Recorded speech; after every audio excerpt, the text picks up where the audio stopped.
I decided to paint a refrigerator. I don't know what possessed me to paint a refrigerator. Maybe it had something to do with the fact that the refrigerator is white and all my appliances are black and silver. But anyway, this was a really big project and I thought it was going to be simple, and it turned out it took forever. There's definitely going to be a part 2 and part 3, maybe a part 4. I'm not sure about that yet.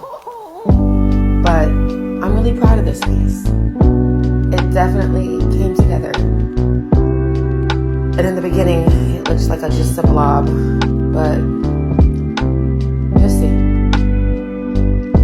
Everything starts out just a blob, and then eventually it turns into something beautiful.